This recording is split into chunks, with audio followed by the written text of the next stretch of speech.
When the word got out that Terrence Bud Crawford was getting a guaranteed $10 million for his up and coming fight, a lot of people were in their feelings or either scratching their head because they couldn't figure out how somebody like Terrence Bud Crawford can secure that kind of money. When the fact that there is somebody willing to give Terrence Bud Crawford $10 million guaranteed for his upcoming fight, it speaks for itself.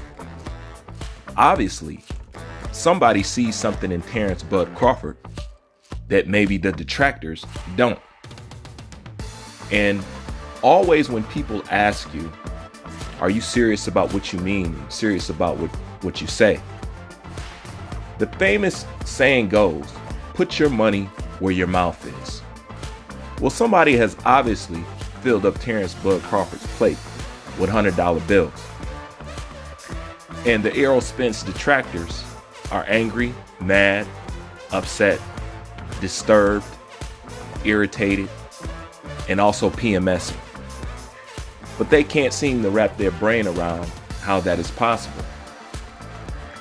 And when Terrence Bud Crawford came to the table with Errol Spence, saying that he had a backer in a hedge fund that guaranteed them $50 million, $25 million apiece for a fight, Errol Spence responded, all money ain't good money, and I want to know where it's coming from.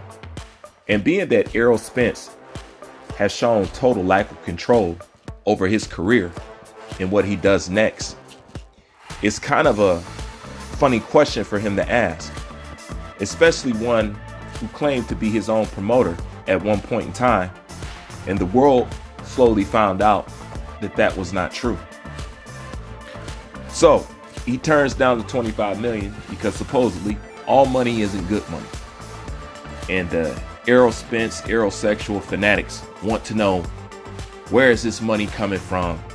And how can he get $10 million guaranteed?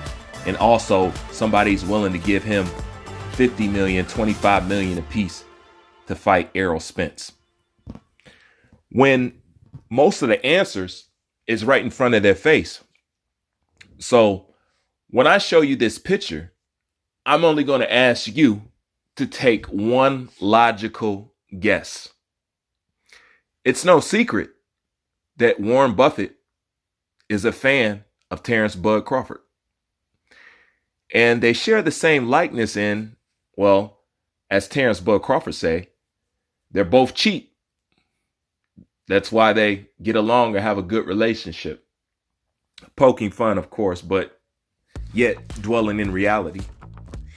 And when you see Terrence Bud Crawford, an American boxer, standing next to one of the most richest men on the planet, who's not just a millionaire, a billionaire. Let me say that again, a billionaire. So when somebody like Terrence Bud Crawford has access or is offered 50/25 million to have a fight with Errol Spence, why is it such a mystery to people where the money has come from if he's rubbing shoulders and is friends with the likes of somebody like Warren Buffett? Now let me ask you, did Warren Buffett get to where he's at, making or not knowing what he's doing or what he's saying or how to conduct himself in business? Do you think that he became a millionaire being dumb or being an idiot? People like that have a keen eye on seeing something that most people don't, knowing to invest when most people don't, knowing how to see a jewel or knowing how to recognize worth in something when most people don't. This is the kind of person that people follow his lead. This is the kind of person that people follow the lead of, because his success speaks for itself. So once again, once you see Terrence Crawford next to somebody like the likes of Warren Buffett, a billionaire, there's two things that you know for certain. It should not be a mystery who his hedge fund backer is. And also, you do not need to second guess if Warren Buffett is knowing what he's doing.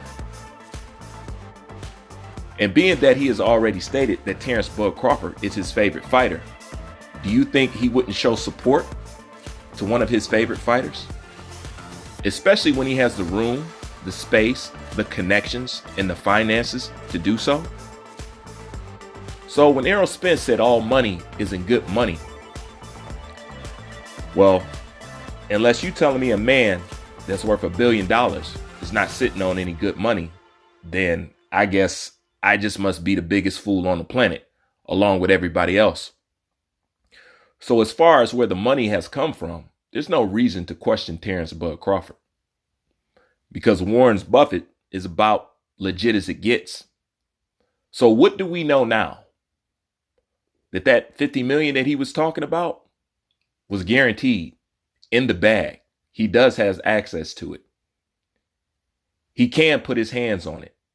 He does know somebody who can provide that type of revenue for both these fighters. And the question you have to ask yourself at this point, why wouldn't Errol Spence want to take up that offer? Especially when something is guaranteed. It's definitely a better deal than what he's going to get offered over there at PBC. Or maybe he turned it down because he's not allowed to accept it, for contractual issues. Or he's just flat out scared. Now, I'll let you be the judge of which one of those two it is, if it's not both. Don't need to go around slandering Errol Spence too much. He's done that for himself. Don't need to go around saying how much he is ducking, because everybody in the boxing world speaks on it. Don't need to question whether this fight would sell, because all the elite boxers from current to past are interested in this fight and sees the worth in this fight and know that it is a big fight. The only people who don't believe in the finances, who don't believe in Terrence Bud Crawford and everything that he brings to the table, are seemingly the people who have no interest in seeing the fight. Therefore, that makes the majority of aerosexuals anti-boxing. And I told this to an aerosexual, and they openly admitted in their words, verbatim, yes, we are anti-boxing, but leave Errol Spence alone. Matter of fact, here's a current comment right here. And I don't really want you to pay attention to the rest of the hoopla. What I want you to pay attention to is those last lines down there that says, stop talking about Errol Spence. One thing's for sure, you'll never see a Terrence Bud Crawford supporter saying that. Stop talking about Terrence Crawford. Not to mention, it's something very soft to say. And the thing that I can't get my head around is most of these guys, they don't even protect their own kids with this much concern. Why do they feel the need to protect him like a contraceptive? Maybe, just maybe, because at the end of the day, they fear the outcome of having this fight made. Just a theory. If you like the video, like, comment, subscribe, and also share. Bruce Vane, I'm out.